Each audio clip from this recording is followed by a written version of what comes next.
কাল রাতে যখন ঝড়টা হয়েছিল তখন আমি ভাবছিলাম দিনের বেলা যদি এই ঝড়টা হতো আর আমি বসে বসে ঝড়ের দিকে তাকিয়ে থাকতাম, তাহলে হয়তো আমার মনটা অনেকটা ফ্রেশ লাগতো, অনেকটা ভালো লাগতো। হ্যালো এভরিওয়ান, আমি রিনা, নতুন আরেকটি ভিডিওতে আমি চলে এসেছি। কালকে রাতে যা পরিমাণে ঝড় হয়েছিল আমি তখন ঘুমটা ভেঙে গিয়েছিল।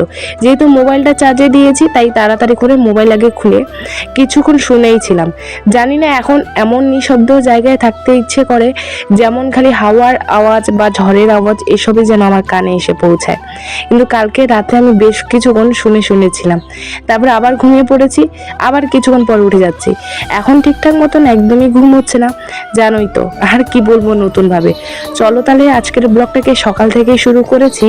আর কালকে যা বৃষ্টি হয়েছিল তাই আজকে আর এখন উঠানটা ঝাড়ু দেবো না, আগে আমি ঘরের কাজগুলো করব। জানোই তো বৃষ্টি হলে উঠান ঝাড়ু আর একদমই ভালো লাগে না বা পাতাগুলো যেতে চায় না, তাই আগে একটু শুকিয়ে নাও, ততক্ষণ আমি ঘরের কাজগুলোকে শেষ করে ফেলবো।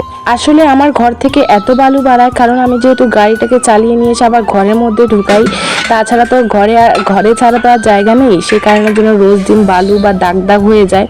এখন যেহেতু আমি একদমই ঘর দোর মুছি না, কারণ আমার নিজেরই ভালো লাগছে না, নিজেকে যেমন অপছন্দের মতন একটা রেখেছি। জানি না এই ফেসটা কতদিন ভাবে ফিল করতে পারবো বা কতটা কি। চলো এবার বাসনগুলো মেজে নিই। রোজ রাতে খাওয়া দাওয়া করার পরে আমার একদমই ইচ্ছে হয় না যে বাসনগুলোকে মেজে নিই। আমি রোজ রাতে এটাও ভাবি খাওয়া দাওয়া শেষ হলে না আগে বাসনটা মেজে নাও। এখন আর মানে তারপরে খাওয়া দাওয়ার পরে আর এই ইচ্ছেটা হয় না যে চলো বাসনটা মেজে নিই, তখন মনে হয় যে চলো শুয়ে পড়ি।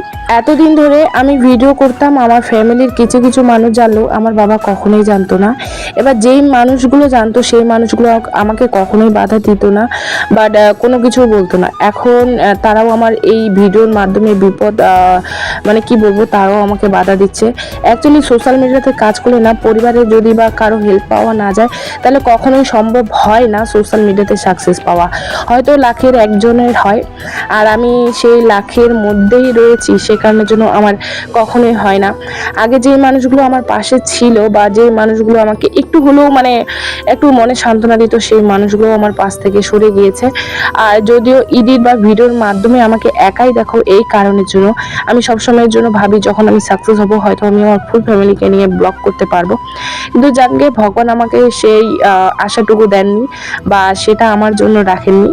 আমি আর কতদিন এই সোশ্যাল মিডিয়াতে থাকবো বা কতদিন আমি তোমাদের মাঝে ভিডিওগুলো দেব আমি সেটাও জানি না। হয়তো একদিন নিঃসন্দেহভাবে আমি চুপ হয়ে যাব, সোশ্যাল মিডিয়া থেকে অফ হয়ে যাব।